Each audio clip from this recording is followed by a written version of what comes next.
Some people watch their dreams burn and others rise from the ashes. Welcome to Lessons from the Ashes, a Westeros Media podcast. I'm Stephanie Rose, your host and the one asking the real questions. Every week, I sit down with fearless founders, industry disruptors, and trailblazers who've walked through fire and come out unstoppable. We are not here for surface level success stories. This is about the raw, the real, and the lessons that turn setbacks into million-dollar moves. So if you're ready to stop dreaming and start doing, then you're in the right place. This is Lessons from the Ashes. Okay, welcome back to Lessons from the Ashes, a Westeros Media podcast. I am excited to have a new guest here today. Would you like to introduce yourself? I'm so excited to have you. Well, thanks for having me. I'm excited to talk to you and connect with your audience. My name is Rebekah Higgs. I'm also known as DIY Mom, and I do home renovations, interior design on a single mom budget. And I had a TV show on Bell 5 TV1 for 5 seasons called DIY Mom. And I am the owner of Matriarch Productions Incorporated. That's awesome. I'm so excited to have you here. Some real star power in the building. So I know that you do DIY, but you're also obviously a mom and a business owner, which I'm really excited to talk about that portion as well. So what I always ask at the very beginning of every podcast is, what is your rising from the ashes moment? What is one story you can tell us where everything went wrong and you had to overcome it and use your grit to get through it and move on with your life? So if you have a story like that, I would love to hear it.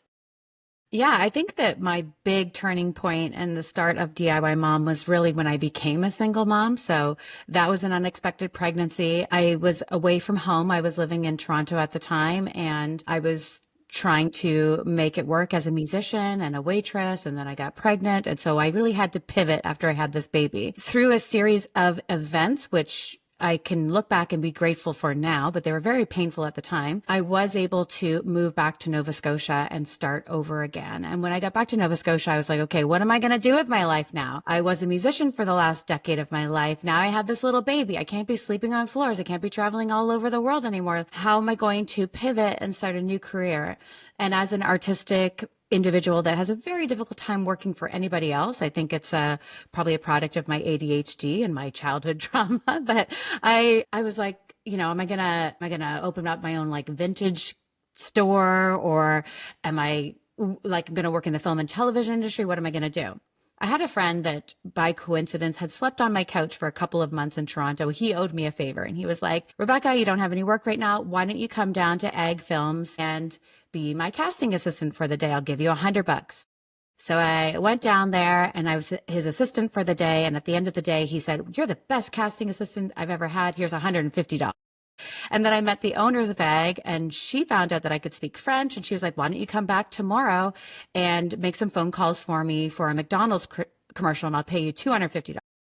And then I just started showing up every day at Ag, whether or not they had work for me or not, because I knew that there was always something that they were scrambling to do, and I could just fill in all these little gaps. And before you know it, I was an associate producer working in commercials here in Halifax. And through the experience of working in commercials, I was just a very curious person on set, asking everybody, like, what do you do? Talking to the agent, talking to the client, talking to the talent, talking to people behind the camera. And through my discussions, I got very curious about marketing and the next big wave for marketing and what that would be. And the consensus behind that was that it was going to be branded content. And I was like, well, what's branded content? So I did this deep dive into what branded content is.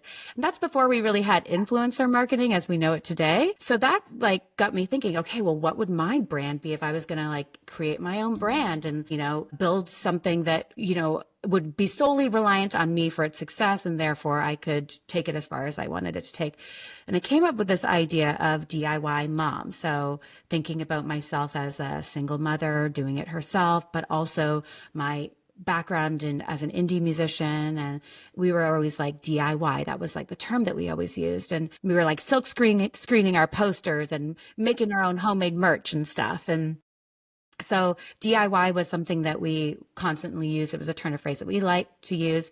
I liked the symmetry of DIY and MOM, and just thought, okay, why don't I do design interiors, little renovations and things like that that you can handle while your baby's napping, or, on a low budget, like so that a single mother could kind of get started in this home renovation thing. And then I kind of came up with this idea of a TV show that would be a mixture of YouTube tutorials, like how-tos, those were on the rise, and HGTV before and after. So you get a little bit of that like big wow factor of like the before and after, but then you also get the thing that brings people to YouTube, which is growing in popularity, which is educational, like how-to.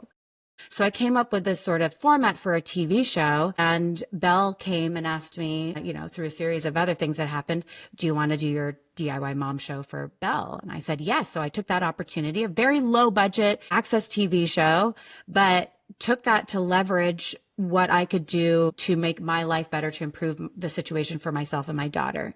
And so that was like buying my first home for $100,000 under asking, putting that extra $100,000 into renovations, filming those renovations, doing as much of it as I could myself, but learning from the people that I brought in to work with me. And then not being afraid to fail on camera, like kind of making fun of myself, having a good time about it. And I ended up doing 5 seasons of that TV show and doing, one house, selling that house, picking up where I left off, like with a new house, selling that house, and then finally ending up in a very prestigious, amazing neighborhood downtown Halifax, where my daughter goes to school in our backyard. And I'm, surrounded by doctors and lawyers. And here I am, this self-taught home renovator living in a $2 million house in downtown Halifax, just from the series of events over the last 10 years where I just walked through doors, and just when people said it was impossible, or you can't do that, or DIY mom's a bad idea, I just didn't believe them, and I just pressed forward and did it anyways. I love this story. Thank you for sharing. That is so inspiring to me. I'm also a single mom, and I just know like the pressure of like, okay, we're just surviving, but like we also want to like have a great family and a great house, and it feels like there's so many things. So I love like how accessible you've made it for people, and you've also like built huge success through it, which I think is really, really cool, being able to pair those two, making it accessible for people and like actually making it really benefit your life. I think that's so cool. So one of the things you said was that you were just curious and you kept like following the curiosity. Mm-hmm. I love that. I think a lot of people are very afraid to admit that they're curious because they don't want to look foolish. Can you talk more about following curiosity? I was just always a very curious child. I remember my sister kind of shaking her head and looking at me and asking my mom, well, how does she know that? And my mom would say, well, she asks questions all the time. And my mom would say, oh, you never shut up. You never stopped asking questions. You were so inquisitive. So I think that sort of thread from my childhood has kind of followed me through and served me. And I've just always been very interested in what other people do and like and just how things worked. And then I think because I had a background in theater, I went to Acadia University for acting, and then I had a minor in music, and it was a double major in English and theater. I loved all aspect of show production, and like how do you make a show happen? How do you make these great pieces of art actually come to life? And then being a musician, being a storyteller, like the storyteller in me is also the thing that I think gives me that special power of being able to edit something, be able to express a story through video in whatever I do on social media, or, with DIY Mom, because I had my fingers in all the pies with the editing and the writing of the show and stuff. Just like that general curiosity, I don't think it is ever anything to be ashamed of, but maybe it was because I came by it naturally. Like it was just something that was in me, and I like to think deeply about things. I love psychology. I remember taking an abnormal psychology credit in university and finding it fascinating. That love of psychology has led me to like listen to tons of podcasts and explore my own, emotional health and my own mental health. And so, understanding how other people tick, knowing the things that they're good at, and like really being able to pull that out of people has also been what I've used to kind of become more successful as a self-employed entrepreneur and an employer of others. So, would you think that some people struggle with that, I being find, curious, or you feel like you're going to look dumb or feel silly? yeah, so many people when we chat or they come to me like to build up their brand, they are like, oh yeah, like I've wanted to try that, but I don't want to look stupid. Or I've wanted to ask that person that question. Or if I'm like, well, why don't you just ask them? They're like, oh, I could never. I'm like, well, why not? Like people aren't put off by curiosity. They're put off by you pretending you know things and then looking foolish. Hmm. But I think it's scary. It's vulnerable to say, I don't know something. Can you tell me more about it?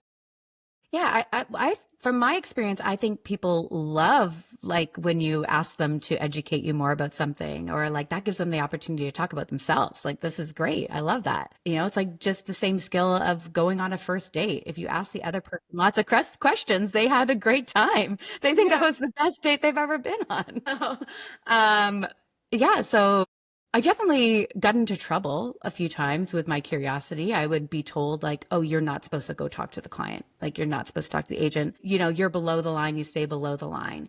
So there's definitely, or, you know, up times when I had to learn like the formalities and the structure of being in the film industry, which is very much like you speak to the head of your department. You don't go talk to other people in the department. You don't want to do too many jobs because then you're taking away somebody else's job. But it ended up happening in a way that like that, because I was so multi-talented, I guess, in terms of my artistic abilities. Like, I ended up doing hair wardrobe on some commercial shoots, and then they'd find out that I could do hair and makeup. So I'd be doing hair, makeup, and wardrobe. And then they'd find out, I could do set decorating. So I'd be doing like the set decorating, and then their hair and their makeup, and then their wardrobe. And so I was kind of like becoming this person that would get called to smaller, low budget shoots to do all these different many jobs. And then when I started doing DIY Mom, and I was like, I need somebody to do that for me. I need somebody that can like come in and make sure my hair and makeup looks good, but that I'm dressed correctly and that there's nothing weird in the background when we're filming. And I just couldn't find that person that could do all four things. So yeah, I mean, your curiosity can get you into trouble. That's for sure. You can, and you know, maybe you can get put in your place sometimes, but I think anybody that's doing something new for the first time, you're going to put your foot in your mouth a couple times, you know, and then I guess all you can do is really apologize, learn from it, and do better next time. Absolutely. I think that's 90% of entrepreneurship is just like trying things and then being like, "Oh wow, this didn't work out." People always say like, "Oh, don't be afraid to fail," but then they don't realize that, part of, failing is actually failing and then being like, "Oh, that didn't work. Now let's try again. Let's try something different. Let's try a different angle."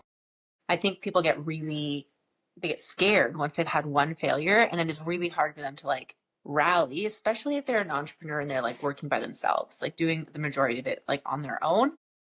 That one failure can set them back, even though they know in their head that entrepreneurship requires it. It's like, it's scary. So when it actually happens, you're like, oh, now what? So I think one, also the idea of failing, you can also look at that experience that you've had, that it's part of your education. So like, you just gave yeah, yourself a really important lesson. You didn't pay for that lesson through higher education. You paid through it through life experience. But everything that has happened to me in my life up to this point, I now see how it has benefited me in who I am today, or in how I present myself, or in my abilities to teach and give that information to other people. So, you know, these are all tools that you end up putting in your tool belt. They're skills that you end up developing that you can have and you can pull out and access at any point along your entrepreneurial journey. So, you know, that's why people call it failing forward, or failing upwards, or whatever you want to yeah. call it. Okay, so you were talking about how you were in theater and music and then television and then DIY and then entrepreneurship. So talk to me about, there's so many, like I have the same thing. I was like a Red Seal chef and then a photographer because like they're creative. To me, people are like, that's so different. I'm like, no, it's just a different tool to get the same thing. So talk to me about creativity and like pulling it through the different jobs you've done. Yeah, I guess I'm just an artistic person. I was raised by artistic parents, but my dad is a creative person, but and a very creative thinking entrepreneur. And so I think being raised by a father that was also an entrepreneur didn't make me afraid of high risk and big risk, right? So I've always had that capacity for risk, or that ability to take big risks. And that's part of my personality. And it's probably part of why I've maybe rubbed people the wrong way over the years, or had situations that didn't work out, was because I maybe was too bold in that situation, or pushed too far ahead. But I've always returned to that skill of working with my hands, that ability to make something. and to be proud in what I've made, and also just loving beauty and loving making a space beautiful and loving making other people's homes beautiful, and feeling like a beautiful home space is what helped me to thrive in other areas of my life. So that creative thread, I feel like, is just in everything that I do. I still play music. I still paint when I have the opportunity to paint, or do pottery, or be creative in other ways, because it's, it becomes like a very holistic approach, almost like I have to keep myself in tune with my creative side. It's like my spirituality as well. They're so intertwined. Everything that I do, even like when I'm having to be a marketing, think about marketing in terms of my own stuff that I'm putting out on social media, or working with a client, and their home and their spaces, I just always try to bring my unique flair of creativity and my artistic touch to everything that I do. And I don't know if that's answering your question, but Absolutely. we could go back and forth a little bit about it. Yeah. So you've been through like many iterations of the DIY mom. What does it look like now? Like, what projects are you working on? What are you working one-on-one with clients? Are you just online? What does it look like now? So a couple of years ago, when I finished like the house that I'm in now, my dad was like, "Okay, Rebekah, it's time to start spending other people's money so you can be creative, but not like always. It doesn't always have to be like your money that you're spending." So I started putting myself out there more to take on clients, and I didn't really have to. I have never really had to like advertise too much or put too much effort into getting clients, because they seem to consistently just reach out at the right time when I need that balance of a little bit extra work or doing some kind of project. So I'm doing a kitchen renovation for a client. I just did a basement renovation. I did a bathroom renovation last year. I did a couple of more like tune-ups in spaces, like colors and furniture and wallpapers and curtains, and like adding texture and tone and color to spaces. And then, just really like working with those individual clients to find out what their personal style is and how to like bring it out of them more, or how to rein it in. Because you sometimes get these clients that have all these wild ideas and they really want to like go crazy. And sometimes it's just about like tweaking it so that it's not like everything all at once. It's just like a more focused version of what they kind of spewed out at me. I just kind of focus in on it, and like, I'm like, okay, you want grandma chic. Let's make this grandma chic. We'll do it. I love that. Okay, so when you are doing this whole entrepreneur journey and single momming it, how do you find the balance? Do you have systems for yourself? Do you just wing it? How are you making sure that things don't fall through the cracks? Well, I think it was around, I'm trying to think of how, it was pretty early on in my career when I realized I can't do everything. Like I realized I really needed help. And I had a babysitter that was working for me. She was like 15 years old. And I came home and she was folding laundry and watching YouTube tutorials about organizing your house. And I was like, "Melissa, do you like organizing and cleaning and stuff?" She's like, "Oh yeah, I love it."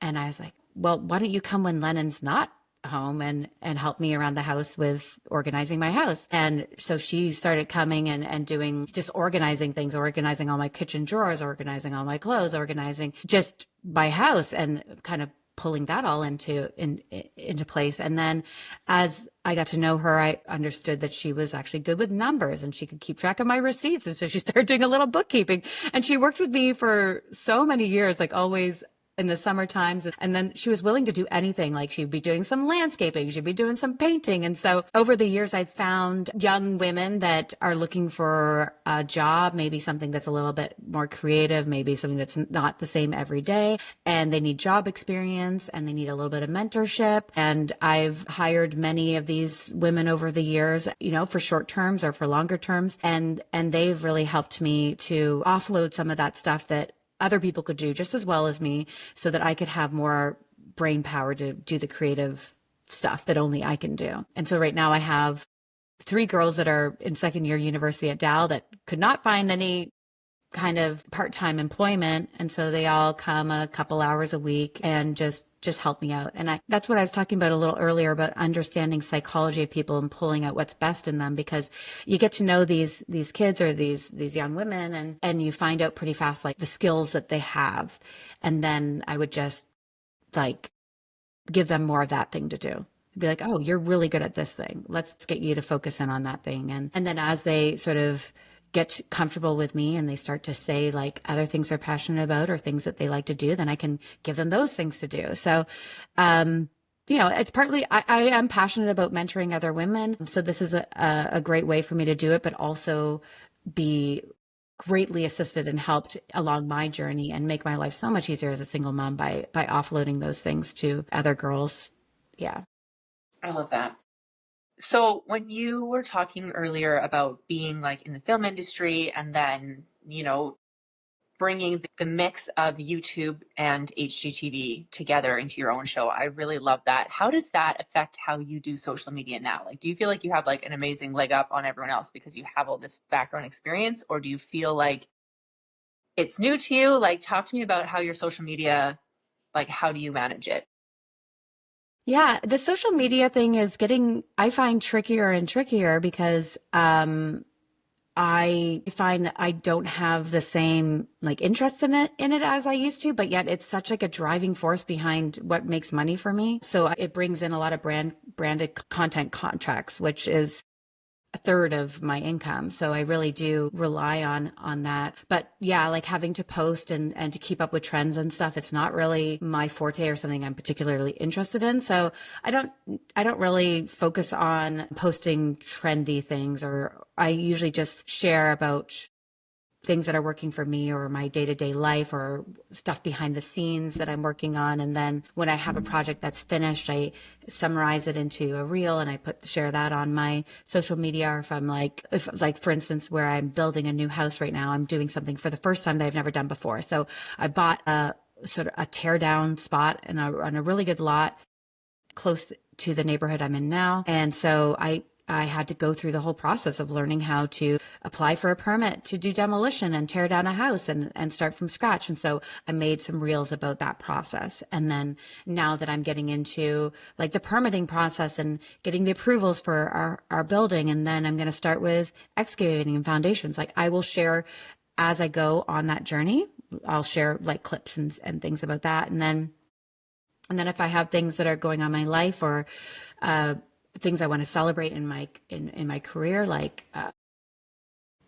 having an article about my home in the Wall Street Journal, or 10 years of doing DIY mom, or my recent trip to South Africa, I will share those things. So I think people understand that if you've been following me for a while, that my social media is not just about those renovations and like DIY mom and DIY projects. It's really like, you kind of go there and then you sort of follow me and follow my journey. And that's just the way that I've made it, because it's the only way that I can possibly keep up with my social media and not feel like my head's going to explode, because it's just so much. Like it's a constant, if you're trying to keep up with the rat race, it is, you're spinning your wheels constantly. So I kind of like took myself out of that a little bit, and I just kind of share what's going on in my life right now. And if you're interested, you follow along. If you're not interested, you don't have to. Yeah, I have a similar approach. I don't follow the trends because I'm like, well, that's not what I'm here to do. I'm here to share what I'm doing, not copy what other people are doing. So I agree, Yeah. because you can't ever keep up. And I love like how fast social media is, because you can mess up and carry on and it all just disappears very quickly, which I really appreciate about it, because it's a really good tool to like try things out and like test things and decide if you like something or not, and then be able to be like, oh, never mind, moving on. And it's not like this huge thing you put a huge amount of time into. I find it to be really creative and fun like that. So you Yeah. said that you have brand partnership deals. I'm curious about this, because you have both your own brand and you're partnering with brands. How does that work? How do you keep the solid, like your solid brand, while also partnering with other people? And when did that start for you? Yeah. So when I came up with the idea of DIY Mom, I immediately started reaching out to local hardware stores and suppliers and being like, hey, will you give me a butcher block countertop in exchange for me making a video about building a cabinet for my kitchen. And they were like, sure. And then after I did that for a while, I was like, hey, would you guys give me the material and a little bit of money? And so I started having more success with that. And then when I had the TV show, now I had a TV show I could leverage. So I'd be like, hey, you partner with me on the TV show, and then I'll also share about it on my social media. So just kind of like creating this multi-tiered sort of level of ways that the brands can use my brand to their materials or their products shown in multiple areas. So like not just in social media, but also on the TV show, also in a blog, maybe on Pinterest, the photos at the end getting in magazines. So just like having that kind of credibility helped me a lot with building up more partnerships. And so over the years, I've worked with tons of different brands that were in the home renovation space, and I've used those and leveraged those partnerships to add more value and equity to my home. And then I've also been approached by brands in the lifestyle space, in the mom space, in the home domestic sort of space. And I will pepper those things into my social media as well, because these are things I'm doing on a regular basis. Like I do have to clean my floors. Yeah, I do have to do the laundry, and like I try to use like a sustainable laundry detergent. So this kind of works for me too. So just through the years of having those brand partnerships, at first I did a lot of cold calls. I did a lot of reaching out to brands to get those deals. And then a lot of the ones that are paid partnerships versus gifted material are the brands that tend to reach out to me and ask, and then I supply them with my rates and for content creation, and then I create something that works for my feed but also serves the brief that the brand has given me. So how do you decide if a brand's going to be a good fit? Like what kind of vetting process do you go through? First, see if it's something that I feel I can fit into my schedule. If it's something that I want to prioritize in my life right now. So if I have the time to do it, then it would be, are they going to match, or are they coming to the table with the type of rates that I want to spend my time on that? So I'm usually very time conscious. So like how much time do I want to spend on something?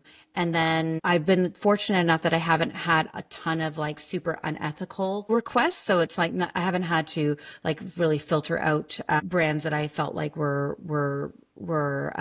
doing a lot of harm to the planet. So I tend to have like typical brand partnerships for me that would be like paint companies. Like paint companies are always looking for somebody to paint a wall and to put their paint on their social media. So those are constant contracts that tend to come in for me. And then I did like a collaboration with .ca, which is just like Sierra. It's a not-for-profit. It's about having a Canadian website. And I did something for International Women's Day. And so a lot of the times the brand collaborations that do come to me either are in the home space or in the feminist entrepreneur, parenting space. So, I've been fortunate that way. And then just like, obviously when you start the communication with a brand, you kind of get a feeling for how they work. Are they going to work well for you? Are they going to be too demanding? Or is it going to be a very difficult partnership? And at that point, if I feel like it's going to be too difficult, if it's not going to be worth my time, or if it's going to be too frustrating for me, then I'll just back off. Yeah. So do you have any advice for somebody who maybe is trying to follow a similar path to yours and like nervous to request their first brand deal or partnership? Mm-hmm. What kind of advice would you give to them? Just be okay with getting a no. I send a lot of cold calls all the time that I get responded with, no, we're not interested. But if I was super discouraged every time I got a no, I wouldn't be where I am today. So I'd be like, okay, well, that lighting company was a no, but I can try all these other companies. Or for whatever reason, that company doesn't want to work with me. They don't catch the vision. Maybe they think I'm too kitschy, or my style is too whimsical, or too girly, or too much pink, or whatever.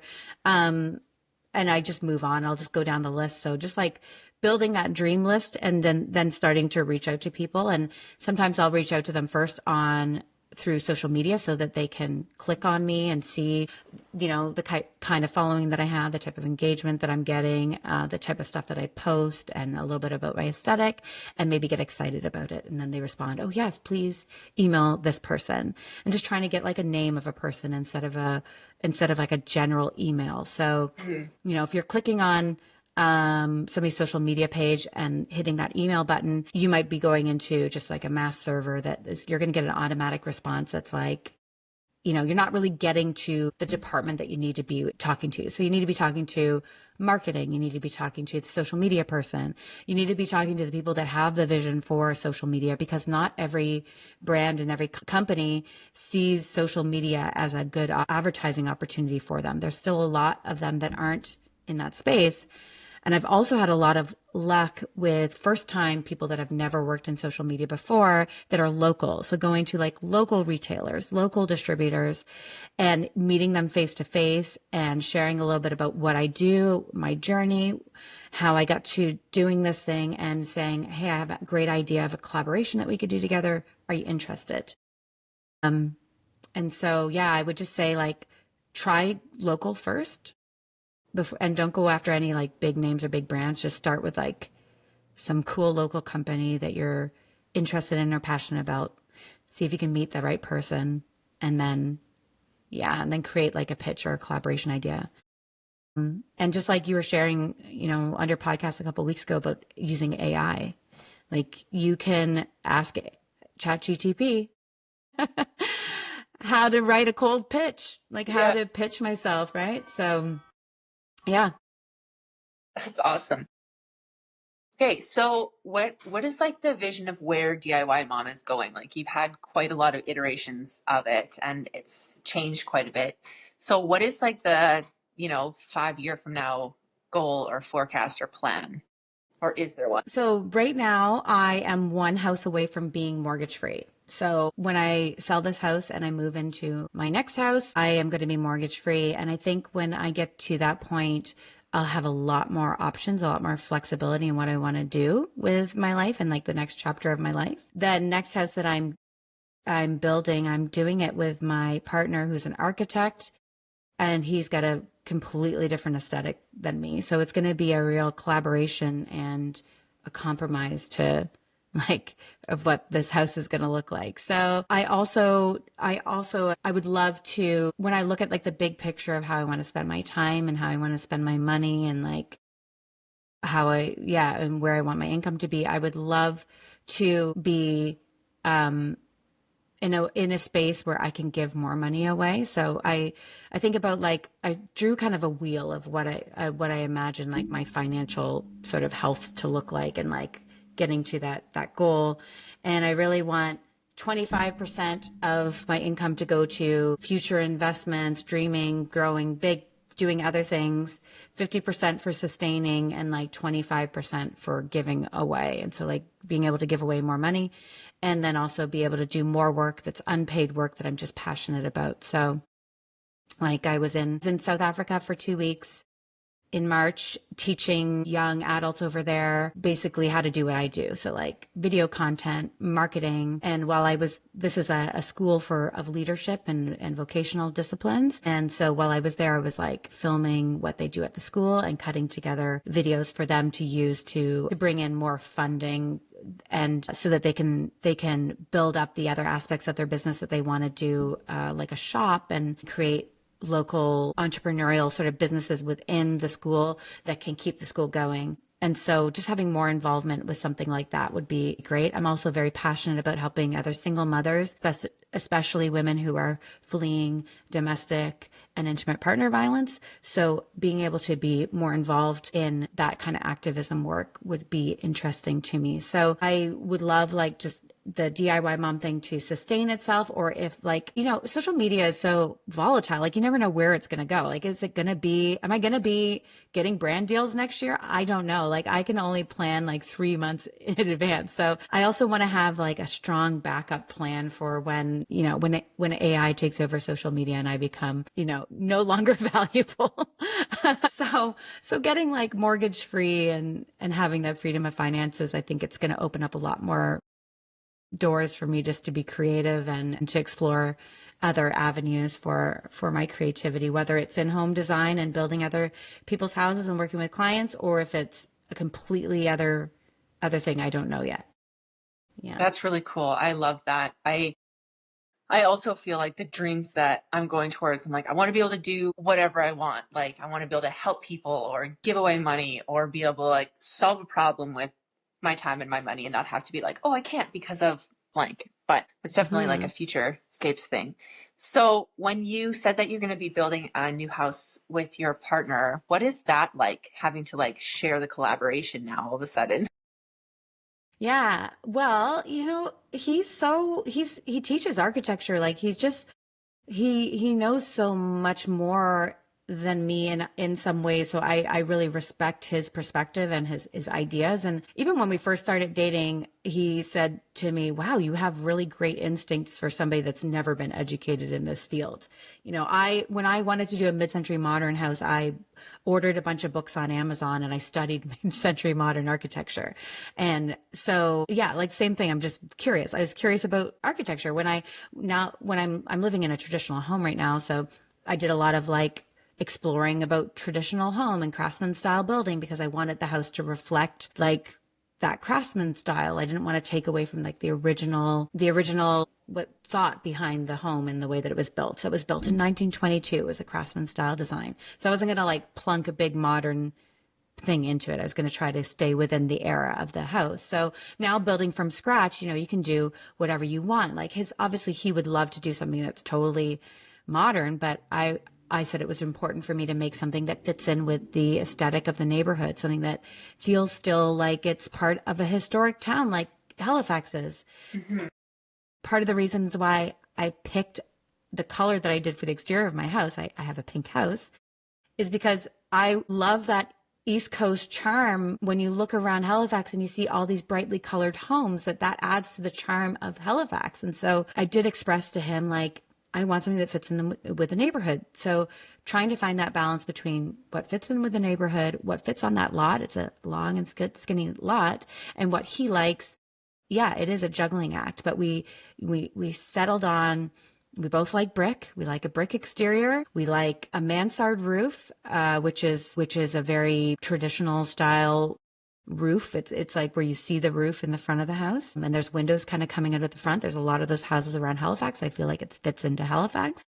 But then we're maybe doing a more muted color palette. Something like we're doing white brick and a softer sort of gray brown window with the roof a little bit softer, so not like that stark black and white that you see a lot of architects do. So just trying to like soften the edges around the architecture, but also something that he can be proud of and something that I can be proud of. So it definitely is a compromise, and it's an interesting conversation, but I am excited about the journey of learning from him, and so I'm willing to say yes and go along with things. And I think he also is very, he doesn't try to push anything on me. He's very diplomatic and kind. So if there's something that I really, really did care about or really wanted, I'm sure he would bend to my wishes. It's always important to know you got Except for pink. He's like, no pink. And I'm no like, pink. what? All right. How am I No going to pink. do a house with no pink?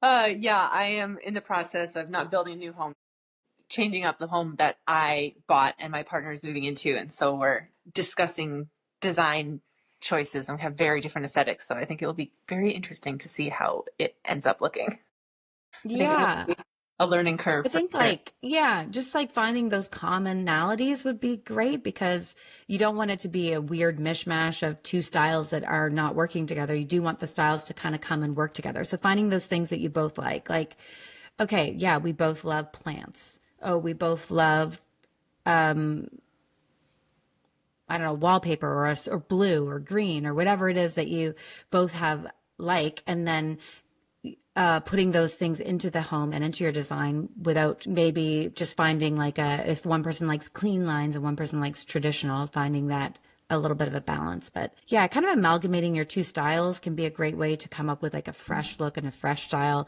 that is indicative of you as a couple and like speaks to who you guys are. And yeah, like it still feels unique and interesting and both of you can like it. I think that would be, yeah, I think it's possible.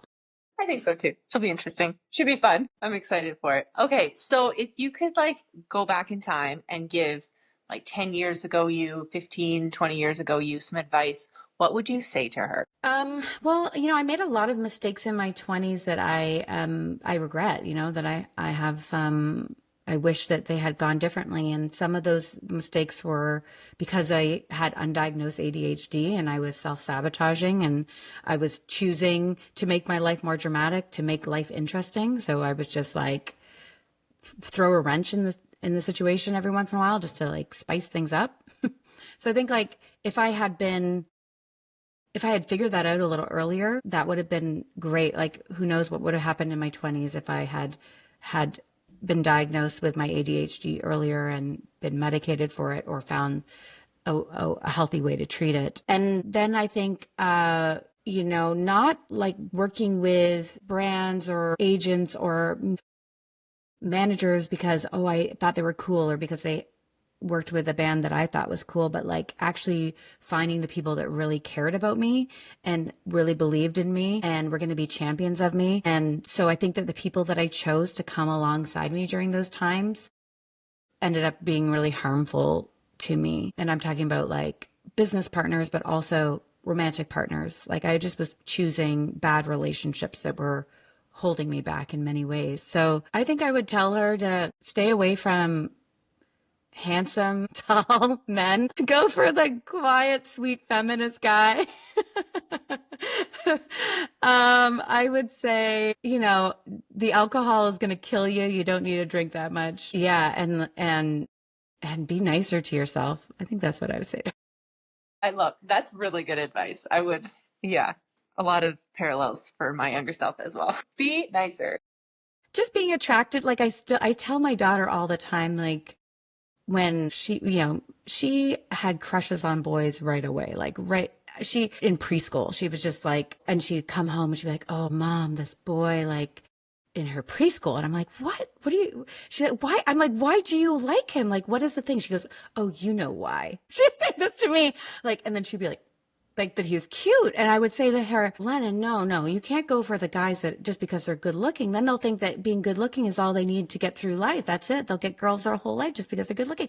You need to go for the guys that are nice to you and make you feel good about yourself. And, so I see now that peppering that in from an early age, that now when she tells me about her crush, she's got different reasons for having a crush on them. So I'm happy about that little nugget that I was able to get in there when she was 3.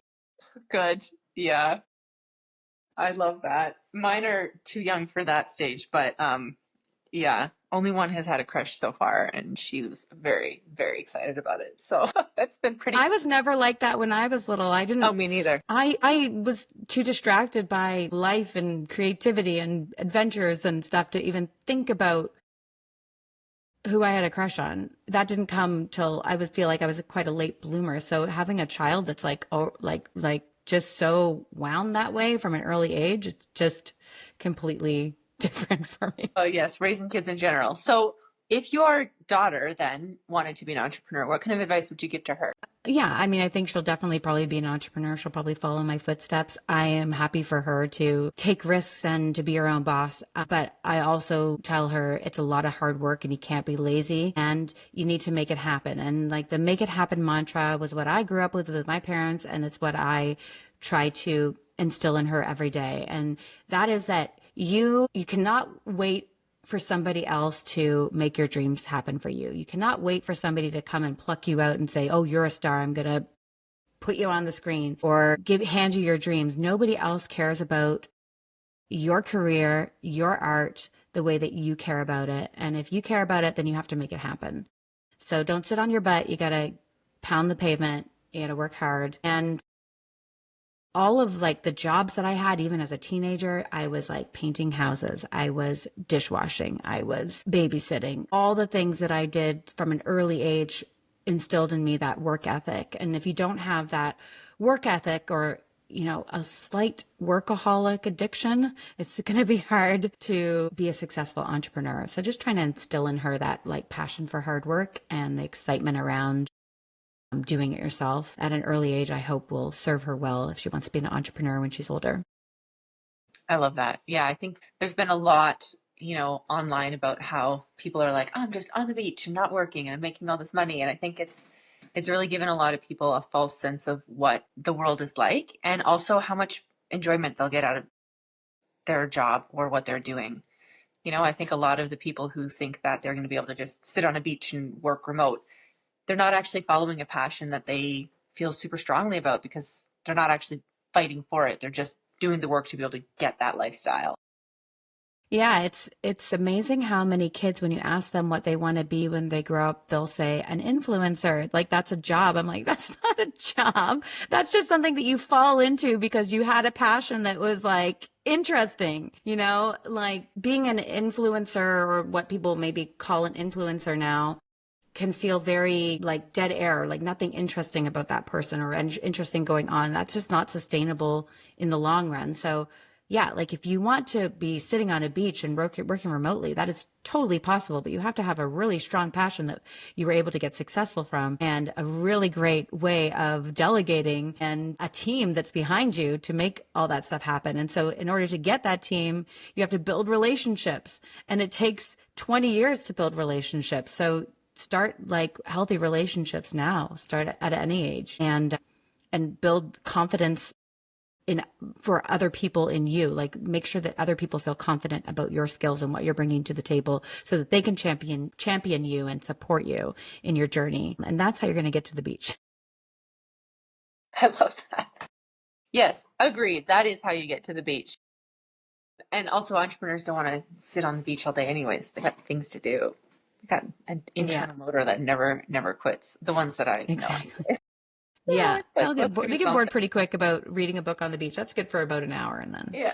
All right, things. next. Then I got to solve the problem of what's going on like this. And then you're going to find some kind of problem on the beach that you've got to solve.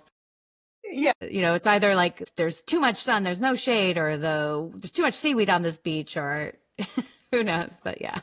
Absolutely. Thank you so much for coming on today. I loved this conversation. Where's the best place for people to find you and watch this whole, I'm really excited to watch this entire house build go down. So where can people see that? Where can they find you? So if you want to see how I started and where I'm at now, the best thing to do would be to watch DIY Mom. So you can watch those on my YouTube channel. You can also watch them on trybinge.tv. So they have all 5 seasons on Binge at the moment. And then if you want to keep up to date with what I'm doing currently, I'm DIYmom.ca on Instagram. And Instagram is definitely where I post the most frequent up-to-date things. If you want to see any of my past work or the press that's been covered on me or the magazines I've been on, those are all on my website, DIYmom.ca. So check out any of those platforms. And if you are interested in engaging with me and going deeper into any conversation or questions that maybe have come up from this interview, just DM me on Instagram. I respond. I'm there. I'm a real person. I'm not a bot. A real one, not a bot. I love that. Thank you so much. I love this conversation, and all the things you've done are so cool, and I can't wait to see where you go from here. And thank you so much for coming on the show. And make sure that if you are listening, that you share this episode with a friend and that you follow along and see how this glorious house comes out. And we will see you next time on Lessons from the Ashes. See you later.